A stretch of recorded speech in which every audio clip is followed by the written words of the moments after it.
Welcome back to Unseen Yet Unstoppable. So in this episode, we're breaking down a truly timeless piece of wisdom literature. Yep, we're talking about the second chapter of Proverbs. So what if there was a blueprint for a successful life? I mean, really? Well, this ancient text, it pretty much presents itself as exactly that. It's a structured, logical argument all about the cause and effect of seeking wisdom. This isn't just a bunch of nice feel-good sayings. It's a conditional promise. So here's how we're going to tackle this. First up, the search for treasure. Then we'll get to the divine payoff. After that, we'll see how wisdom is your inner guardian. We'll cover navigating life's dangers. And finally, wrap it all up with the two paths. You'll see we're basically going to follow the chapter's natural, if then flow from the search to the rewards and right to the end consequences. Okay, let's dive right in. The search for treasure. The whole chapter really hinges on this series of conditions. It doesn't just start with a promise. No, it starts with a list of actions you have to take first. Before we proceed, let's read the chapter. The following is Proverbs Chapter 2, verses 1 through 22 from the NIV version. My son, if you accept my words and store up my commands within you, turning your ear to wisdom and applying your heart to understanding, indeed, if you call out for insight and cry aloud for understanding, and if you look for it as for silver and search for it as for hidden treasure, then you will understand the fear of the Lord and find the knowledge of God. For the Lord gives wisdom. From his mouth come knowledge and understanding. He holds success in store for the upright. He is a shield to those whose walk is blameless, for he guards the course of the just and protects the way of his faithful ones. Then you will understand what is right and just and fair, every good path.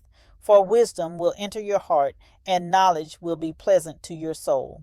Discretion will protect you, and understanding will guard you. Wisdom will save you from the ways of wicked men, from men whose words are perverse, who have left the straight paths to walk in dark ways, who delight in doing wrong and rejoice in the perverseness of evil, whose paths are crooked and who are devious in their ways. Wisdom will save you also from the adulterous woman, from the wayward woman with her seductive words, who has left the partner of her youth and ignored the covenant she made before God.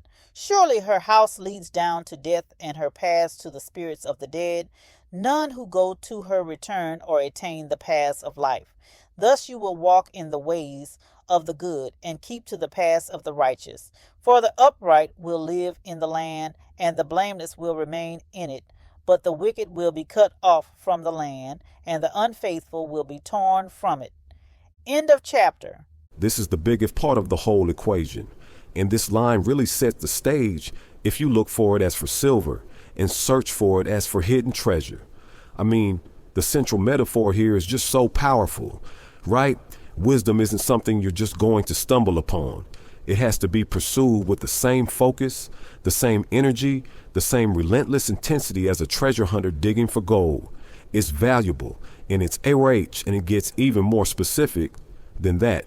The text lays out these 4 deliberate actions you, the seeker, have to take. Step 1, you have to accept and store up the words. Step 2, you got to apply your heart, really focus. Step 3, you have to cry out for insight. And finally, step 4, you have to search for it as if you are searching for a treasure. See what I mean? This is not a passive thing at all. It's a demanding, all-in kind of pursuit. All right.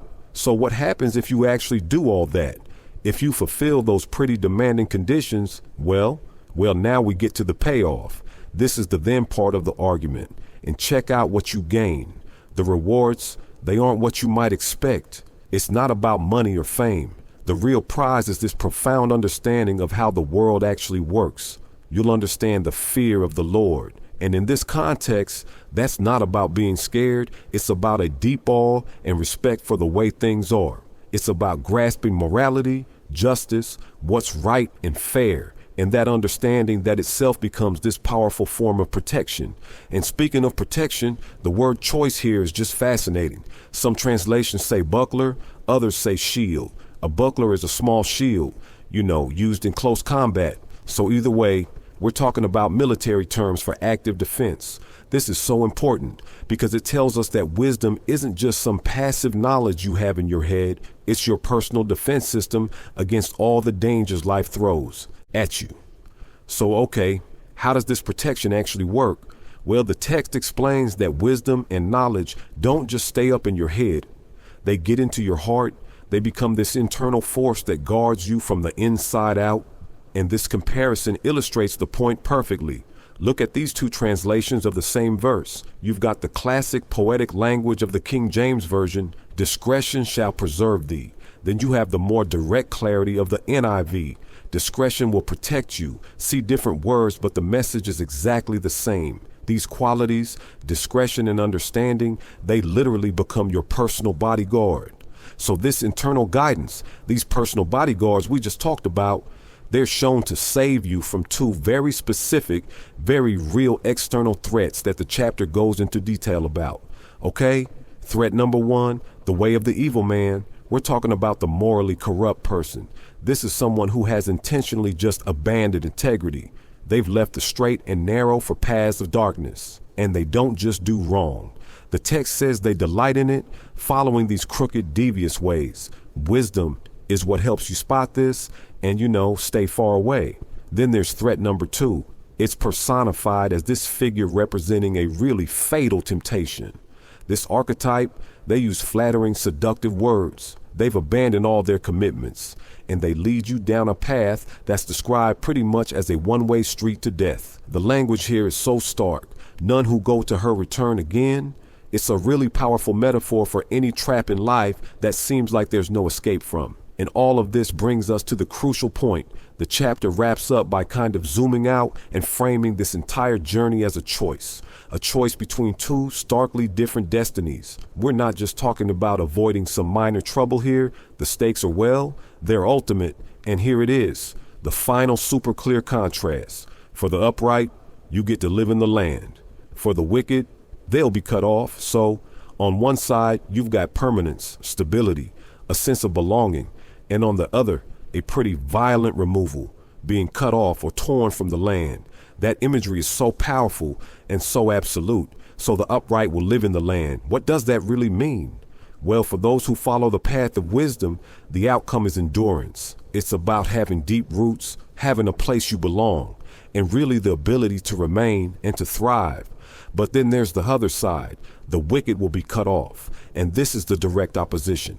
The fate of those who reject wisdom is just a complete and total uprooting. It's a definitive final consequence. They simply will not remain. So at the end of the day, Proverbs 2 isn't just handing out some abstract advice. It's laying out a conditional map of life with very clearly marked destinations. It presents the if, it details the then, and it leaves that final crucial choice of which direction to take entirely up to you. Before we head out, I definitely want to give a shout out and thank all the listeners for stopping by to check out another episode, whether you're in the gym, in your car, or just being intentional with taking time out to get a better understanding of the word. Please like, subscribe, and put on your notifications, and we'll catch you next time with another deep dive. Peace.